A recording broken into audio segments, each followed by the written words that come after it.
Ressuscita São Gonçalo! Liberta DJ!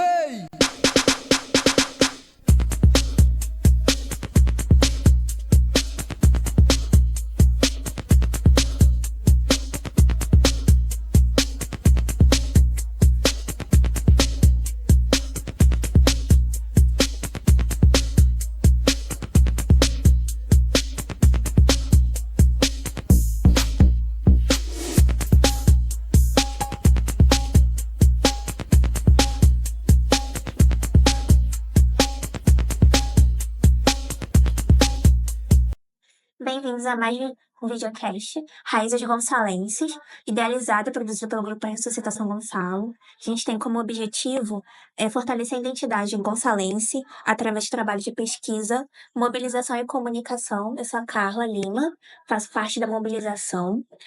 Esse projeto, do videocast, ele foi patrocinado pela Lei de Incentivo à Cultura Paulo Gustavo. E a gente está tratando dessa temática, sobre alimentação e segurança alimentar. E hoje a gente está entrevistando a Larissa Lopes, que faz parte do movimento, vários projetos, como Mulheres da Parada, bióloga de formação. E eu queria saber, quais são as raízes da Lari. Obrigada, Carla, pelo convite. Eu sou a Lari, né? Larissa Lopes aí, mais formal, Larissa Lopes de Oliveira. Sou nascida e criada no Menino de Deus.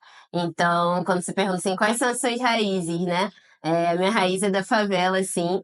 E isso é legal que, tipo, ao longo do tempo você passa a ter esse pertencimento do lugar de onde você é, né? Porque normalmente a gente não tem esse pertencimento. Favela normalmente tem muitos estigmas, né? De violência, muita pobreza, muita vulnerabilidade. E toda a potencialidade, cultura e saber que a gente constrói lá, isso não é falado, né? Então você acaba tendo esse pertencimento de, tipo assim, ter orgulho do lugar de onde você vem depois que você cresce, né? Então, acho que minha raiz vem muito desse lugar, assim, né, da favela, e desse contexto de você tentar atingir outros espaços a partir dela, né? Então, é isso, eu cresci na favela e hoje fiz um processo de êxodo rural, mais um êxodo urbano, né? Então, a partir de, tipo, das minhas formações, né? Eu sou bióloga, professora, né, formada pela Faculdade de Formação de Professores da UERJ, que é aqui em São Gonçalo. E a partir dessa minha formação eu conheci algumas coisas, né?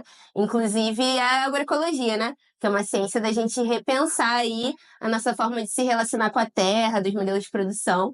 E aí, a partir disso, eu faço esse movimento de sair da favela e ir para um ambiente periurbano rural, assim, né?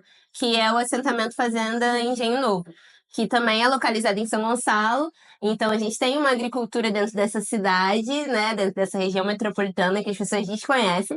E eu acho que isso também vem constituindo, assim, um pouco dessa minha raiz, né? Uhum. E com toda essa sua experiência de vida, trajetória, vindo da favela, estudando biologia, como tudo isso, culminou ao seu trabalho, com as Mulheres da Parada, que tem tanta essa força, de também tem atuação na comunidade, com a floresta também. Sim, eu conheci, né, Mulheres da Parada no momento onde eu estava pensando como é que a agroecologia se dava dentro de São Gonçalo. Porque é isso, eu conheci a agroecologia, né, a partir do movimento estudantil, então muito dessa questão regional e nacional, né, então tipo, viajei para São Paulo, viu que tem a galera lá fazendo agroecologia, aí viajei para Minas, vi uma outra galera. E, tipo assim, no Rio de Janeiro a gente sabe que tem uma galera também, mas não que, em São Gonçalo, quem tá fazendo, né? Então foi muito desse movimento que aí eu fui parar lá na Parada São Jorge, e aí eu conheci, né, tipo, conheci a Letícia, que ela é idealizadora do Mulheres da Parada, né? Que começou em 2020, né, no meio da pandemia. Então eu conheço ela nesse momento e vejo que, tipo, rola de fazer esses cultivos que a gente normalmente vê e idealiza em áreas, tipo, totalmente rurais, mas rola essa questão do plantio, né, de espécies de interesse agrícola com árvores, também nesse contexto de favela, né? E uma característica muito forte das favelas aqui de São Gonçalo é que tem quintal. Então, tipo, quanto mais afastado do centro é a favela, mas um cantinho, assim, as pessoas têm, né? Então, lá na Parada São Jorge, muitas das casas têm, tipo, bastante quintal. Então, tem um espaço que você pode estimular a fazer agricultura. E aí, o trabalho desenvolvido lá na Parada São Jorge é muito desse, assim, né? Começou nesse movimento de, tipo, vamos plantar para poder comer, né? Então, vamos tentar comer uma alimentação aí sem veneno e que seja acessível, né, pra gente, né, que, tipo, vive aí assalariada, né, e outras pessoas mais vulneráveis ainda que estão vivendo apenas com a Bolsa Família. Então, é isso, uma família de 4, 5, 600 reais não é dinheiro nenhum, então não tem como garantir uma alimentação saudável. E aí, o trabalho, né, o início, né, desse movimento, tipo, de plantar dentro da favela, né, do Mulheres da Parada, é muito no lugar de, tipo, garantir a alimentação para subsistência, que é plantar para você comer. Não no sentido de, tipo assim, plantar e comercializar em larga escala. É para pensar, para plantar para comer. E aí começa nesse movimento da gente ir nos quintais das famílias, né, do território, e vamos fazer uma horta. Então aí, e todo mundo gosta muito disso, de ter um temperinho, né, alguma plantinha assim, só para complementar, né, a alimentação. E aí começa nesse movimento, e a gente vê que, tipo, para além desses plantios, né, nas casas, tem como a gente capacitar essas mulheres, né, e o público, né, o recorte do Mulheres da Parada é de gênero e raça, assim, bem demarcado, né? Então a gente vai estar trabalhando com mulheres e a maioria delas são mães, né? E muitas em contexto de mãe solo também. E aí, e são mulheres negras, né? Então a gente tem aí a maioria, né, pardas e pretas nesse contexto. Então a gente pensa também em capacitar e empoderar essas mulheres, né? Para garantir a autonomia delas. Então, a partir desse plantio, a gente também consegue pensar uma capacitação para que elas, né, consigam, tipo, tanto aprender e fazer sua prática, mas também multiplicar isso, né? Que eu acho que essa multiplicação do saber, assim, é muito interessante. E a partir, né, dos cursos e das capacitações que a gente vem fazendo, a gente consegue garantir isso, né? E pensar também na questão da geração de renda, né? Que para além de, tipo, você se alimentar, você tem que gerar renda porque tem outras coisas que você precisa, né? Que às vezes a resposta não tá só ali no plantar e colher para se alimentar, né? Então, né, nesse sistema capitalista que vivemos, a gente também precisa pensar nessa geração de renda. Esse ano a gente fez uma formação onde a gente ensinou a questão do cultivo, né, em contexto periférico. Então, não esperem ir lá e ver alface plantado, que isso não é, sabe? A gente não trabalha com essas espécies. Primeiro que elas são de clima temperado, né? A gente vive num clima tropical. Então, só aí já tem uma diferença. Elas não são do bioma Mata Atlântica, onde está inserido, né, São Gonçalo. Então, vai ser mais difícil de cultivar, entendeu? Você vai gerar uma frustração de tipo, nossa, plantei, morreu, né? Então, a gente tenta sempre trabalhar com punks, né? Planta alimentícia não convencional. E aí, a gente também consegue fazer o resgate, né, da alimentação que, tipo, as nossas mais velhas já faziam, né? Então, a galera já comia taioba, já comia folha de batata doce, né? Já comia bertalha, até enjoar, tanto que às vezes eu chego assim pra minha mãe e falo, ah, nossa, tem uma punk nova, e aí ela fica tipo assim, já enjoei com isso, eu quero distância dessa planta, né? Então, é trazer um pouco desse resgate, desse cultivo, porque elas são mais fáceis de cultivar por serem mais rústicas, né? Então você vai colocar menos adubação, você vai precisar de menos água, então esse estresse hídrico, né? Que na favela a gente sabe também que tem essa questão da falta de água, a gente consegue lidar melhor com essas espécies, né? Uma Aurea pronobis, uma chaia, então a gente consegue mediar isso. E é isso, capacitar essas mulheres para que elas sejam multiplicadoras e repliquem isso em outros espaços, né? Então a gente acredita que a partir desse trabalho da agrofloresta, da agroecologia, a gente consegue mudar, né, algumas vidas, assim. E aí, né, voltando na formação que eu falei que a gente fez, a gente ensinou elas a plantarem. E aí a gente colheu esses insumos da agrofloresta, né? Colheram algumas folhas, a gente usou muito babosa, chaia e Aurea pronobis. E a gente beneficiou elas em cosmético natural. Então, porque é isso, a indústria, né, dos cosméticos, né, produz muita coisa, com muitos insumos plásticos, muitas vezes também rola uma exploração aí de trabalho nesse meio também. E aí, pensando no nosso autocuidado, né? A gente pega esses insumos da agrofloresta e beneficia em cosméticos.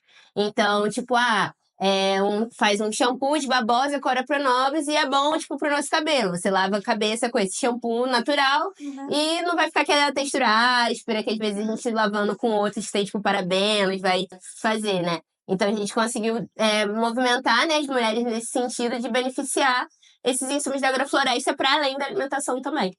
Lari, você tocou assim, em alguns pontos bastante interessantes, né? Um deles, né, que você falou, né, que o projeto, né, das Mulheres na Parada, ele nasce durante o período da pandemia.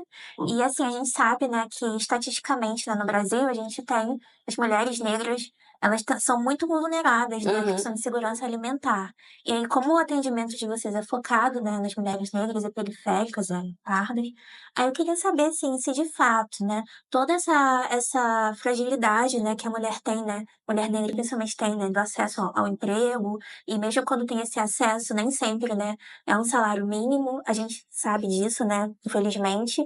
Eu queria saber se esses dados, assim, né, refletem na realidade de vocês, se vocês realmente veem que faz sentido, né, essa insegurança e a falta de renda, uma renda fixa, se realmente se reflete com as mulheres que vocês atendem. Uhum. Isso se reflete muito, né? A gente pensar, tipo, aquele olhar para o passado para entender o futuro, né? Então, você olhando um contexto que o Brasil ele é formado, a gente é isso, a gente ganhou liberdade, mas não ganhou um emprego, um lugar para morar, né? Então, tudo isso reflete muito nessa desigualdade que a gente tem hoje. Então, a gente vê, tipo, muitas mulheres, tipo, em situação de vulnerabilidade, em situação de violências também, né? Para além dessa violência, dessa negligência de, tipo, da gente não ter o acesso à nossa alimentação, né, adequada, né, em quantidade adequada, de qualidade, né, a gente também não acaba sofrendo muitas violências, né, então, tipo, para além de ver essa violência da alimentação, a gente acaba tocando na violência doméstica, né, essa violência que, assim, é isso, você para conversar, você já consegue identificar que tem essa vulnerabilidade nesse sentido, né? Então, a gente tenta sempre tentar dar um suporte para essas mulheres, né? A gente tem uma estrutura, só que é isso, a gente não consegue também abraçar o mundo, né? Então, por exemplo, em caso de violência doméstica, assim, quando tem, né? Quando a gente tem algumas beneficiárias que passam por isso, a gente tenta fazer um acolhimento, conversar e encaminhar elas para organizações que têm esse recorte de trabalho, né? Já aconteceu da gente ter beneficiários que a gente encaminhou para um movimento de mulheres de São Gonçalo, que tem esse atendimento especializado para esse tipo de violência. Então, a gente lida, né, com essa população preta, sabe, ali em situação de vulnerabilidade, e a gente tenta verificar medidas para poder mitigar isso, né? Então, por exemplo, toda segunda-feira a gente faz a distribuição de quentinhas. E aí é isso, é uma quentinha por pessoa, distribuindo senha, né? A partir de uma articulação com a Ação da Cidadania, que é outra organização, né, que tem anos aí de trajetória, que disponibiliza essas quentinhas pra gente e a gente redistribui dentro da comunidade, né? Então você pensa, uma pessoa que tá indo lá segunda-feira, 11 da manhã, no calor que é em São Gonçalo, é uma pessoa que tá realmente precisando. E esse é muito do perfil do público que a gente tem, assim. São pessoas que estão precisando, tipo, muito. E não para amanhã, né? Você tá com fome, você quer comer hoje, né? Então, todo o nosso trabalho, né? A gente tenta sempre colocar a alimentação como uma coisa transversal. Então, tem um curso de trança. Mas a gente vai pensar, tipo, qual vai ser o lanche que essas mulheres vão estar comendo, né? Pra gente poder estimular elas também, tipo, olha, pô, aqui na frente tem hora para nobres, ó, a gente pode fazer uma pasta, entendeu? E comer junto, a gente pode fazer um suco, né? Tenta tirar muito, tipo, dessa venda que a gente acaba tendo nos olhos em relação às coisas que a gente pode comer. A gente pode comer muita coisa, né? Então, assim, a porcentagem de plantas que a gente cultiva e o que a gente poderia comer é muito discrepante uma da outra, né? Porque o que a gente vê, tipo, nos hortifruti, nos mercados, é aquilo que a indústria está ditando que, mano, a gente vai comer isso, vai produzir isso em larga escala e vai garantir que todo mundo tem esse alimento o ano inteiro. E aí é você pensar na planta também, tipo assim, a planta ela não vai dar o ano inteiro, né? Então são fases, são épocas, né? Agora que a gente está aqui em novembro, dezembro, a gente tá na época da manga, então, ó, tá saindo muita manga por aí. Então é isso, agora é a hora de comer manga. Eu não tenho que comer manga na época que ela tá, tipo, começando a dar flor, sabe? Então a gente tenta sempre trabalhar essas questões, né, transversalmente a todo trabalho de empoderamento feminino que a gente faz, trabalhar essa questão da alimentação. Porque a gente vê que, tipo, a partir dessas conversas, né? Às vezes é uma oficina, às vezes é um lanche entre uma atividade e outra, que as mulheres conseguem observar, tipo assim, nossa, eu posso me alimentar de mais coisas, eu posso comer mais coisas, né? E aí isso acaba influenciando as crianças também. Porque aí, tipo, quando a mãe ela vai e percebe que dá pra comer outras coisas. Aí ela já começa a introduzir, tipo, dentro de um arroz. Aí pega lá a hora para nobres, aí coloca dentro de um arroz e não diz pro filho o que que é, né? Que também tem isso, né? O diferente ele acaba assustando um pouco. Então as crianças acabam não sendo tão aptas a experimentar. E aí a gente vai lá e introduz, depois conta. Fala, olha, o que você comeu é assim, veio daqui. Sabe, você pode cultivar isso, sabe? Às vezes, não tem espaço. Você pode fazer em pote de creme, você pode fazer em balde, né? A gente tenta sempre estimular que elas repensem sempre a alimentação, né? E assim, Lari, você falou de muitas coisas, assim, que, assim, são bem tocantes, né, da nossa realidade. E uma questão, né, que a gente tem uma alimentação muito cara, né? A cesta Uhum, básica, ela é muito cara, né? Como você falou, né? Que as mulheres, elas são mais afetadas, principalmente uhum, por não ter uma renda fixa. Então, sim, acaba que muito desse dinheiro que elas recebem, não cumprindo, né, com essa né? cesta básica. E você falou, né, sobre alimentação saudável, de qualidade, acessível. E assim, você de fato vê, assim, tudo bem que o projeto, né, Mulheres da Parada já tem um tempinho, né, Sim. que tá aí. Então você já consegue ver que, de fato, essa alimentação mais saudável, inclusiva, de fácil cuidado, já tá dando algum fruto, assim? Cara, é legal a gente observar isso de dar um fruto, né? Eu posso pegar o exemplo da nossa última turma, né? A gente, em todos os nossos cafés da manhã, a gente sempre colocava, né, uma coisa diferente, assim, com os insumos da agrofloresta, né? Então, sempre rolava uma pastinha de inhame para comer junto com o pão, né? E essa pastinha junto com alguma planta, né? Ou a chá e ora pronobis, que são as que a gente mais usa, né? Essas punks. E aí, quando a gente fez uma atividade, a gente pediu, tipo, a gente vai ter uma atividade lá na Casa Agro e a gente precisa que vocês tragam alguma coisa aí para poder complementar esse café hoje. E aí elas foram lá e foram pensando no que elas poderiam fazer. E aí, tipo assim, uma delas fez um quibe e botou a chaia dentro desse quibe. A outra fez uma panqueca verde junto com essas plantas e levou para lá. Então, elas conseguiram, tipo assim, ampliar essa visão de alimentação, né? Às vezes tem uma beneficiária e outra que esbarra na rua assim e fala, e aí, cadê aquela flor? Que a gente comeu flor naquele dia, né? Que a gente sempre tenta trazer as punks e tem muita flor que a gente pode consumir, né? E aí a gente fica assim, comer flor? Como assim, né? Flor não é só pra dar pra pessoas, enfeitar. E não, tem várias flores que a gente consegue colocar dentro da alimentação. Por exemplo, a flor da abóbora, dá pra colocar. A flor da hora pronobis, dá pra colocar. Então, a gente mostra, né, essas coisas diferentes, essas possibilidades de alimentação. E elas trazem isso pra gente nesses relatos, nessas festas assim que vai fazendo, confraternização. Ou elas mandam foto também. Já rolou de tipo assim, manda foto do prato e fala, não, hoje tá comendo saudável. Hoje o prato tá colorido, né? Que a gente também já fez uma atividade em relação às cores na alimentação saudável. Então a gente trabalhou essa questão da cor, nutriente, né? E o que causa no seu corpo. E aí a gente consegue mostrar essas possibilidades, né? Que é o que é muito importante, assim. Porque é isso, e são coisas que você cultiva no quintal. Pô, já tem vários ciclos dessa planta, já não estava contaminada, sabe? Eu tô nutrindo aquele solo, tipo, com cascas de legume, borra de café, sabe? Eu tô colocando uma cobertura morta de folha, que eu paro de queimar as folhas e aí agora eu uso elas para cobrir o solo. Então, esses pequenas, né, experiências, assim, dá um retorno muito positivo pra gente do trabalho que é feito também. É muito legal ouvir isso. E eu queria também que você falasse um pouquinho do Conselho. Você faz parte do Conselho, né? As Uhum. mulheres da Parada fazem parte como conselheiras. E eu queria que você falasse um pouco sobre o que você tem de visão de futuro, de vocês, do trabalho de vocês que vocês já fazem, né? O que vocês podem levar para o Conselho, que vocês gostariam de ver, né? O Conselho dando esse retorno para vocês, para o município.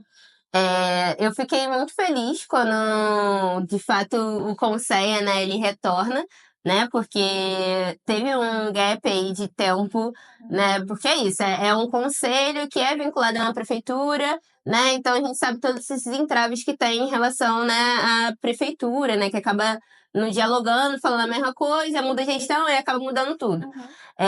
E aí, quando a gente tem esse conselho de volta, isso é importante porque a gente consegue trazer esse olhar para o município de que, olha, tem gente aqui pensando a segurança alimentar das pessoas. Então, não só a segurança alimentar, mas a nutricional também. Então, tipo assim, é pensar a quantidade de alimento que essas pessoas estão comendo e o nutriente equivalente de cada alimento que elas estão comendo também. E quando o conselho ele retorna, né, e a gente, né, participa da eleição, consegue uma cadeira, a gente fica muito contente porque a gente consegue incidir melhor para que né, as coisas dentro do município caminhem para esse olhar e pensando a situação da fome, né?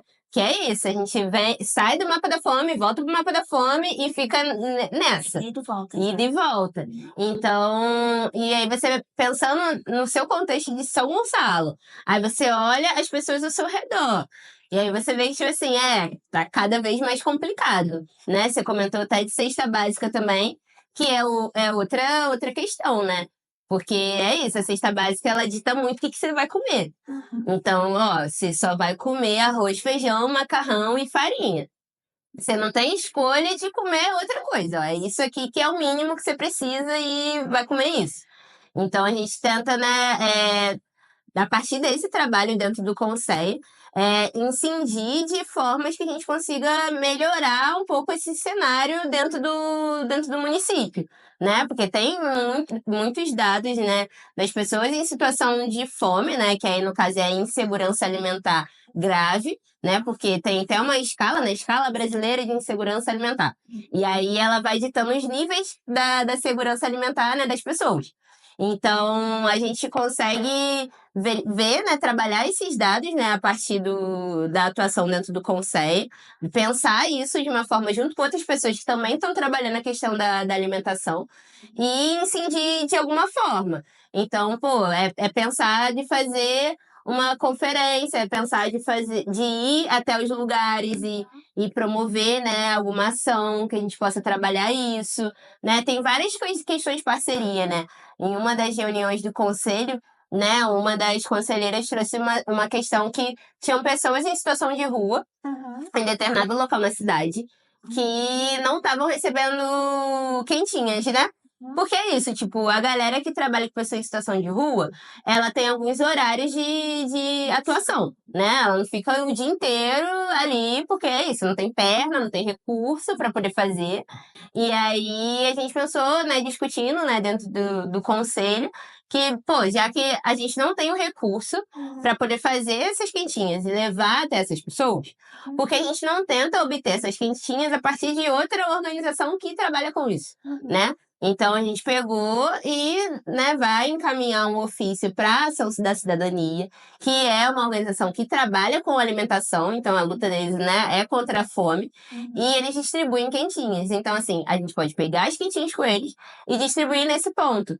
Então a gente consegue, né, a partir dessas devolutivas, né, de cada conselheiro, trabalhar essa questão da alimentação no município. E fora do trabalho da própria instituição também que constrói, né? Então, a partir desse trabalho também de cada organização que está com uma cadeira no Conselho, a gente consegue também ampliar essa questão da alimentação, né?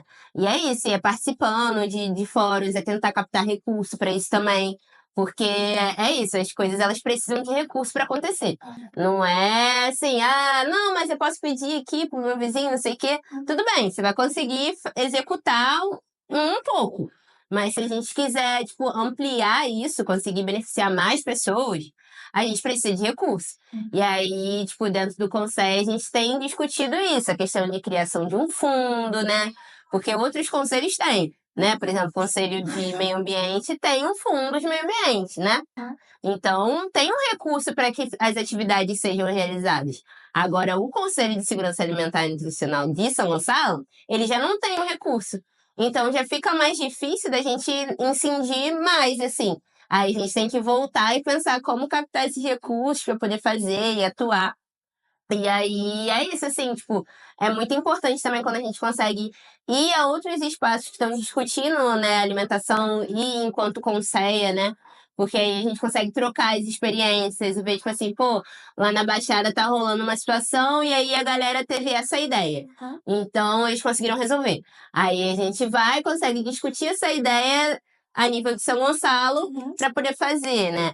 Mas é isso, é um conselho que ele tá novo. Então, assim, a gente tá conseguindo fazer muitas coisas, né? Teve a reativação dele, teve a questão de fazer um regimento interno de trabalho, né? Teve a definição das câmaras técnicas e como é que esse conselho trabalha, né? Então, assim, tá engatinhando e devagarzinho a gente tá conseguindo fazer mais coisas, né? Aí, recentemente, agora saiu o plano, né, municipal de segurança alimentar e nutricional. E aí, tipo, com esse plano, aí é um instrumento forte que a gente pode captar verba pelo município para poder fazer as ações de lidar com essa insegurança alimentar que acontece aqui, né? Seja a escala dela, né? Leve, moderada ou grave. E aí, quando a gente tem esse plano e quando ele for publicado, né?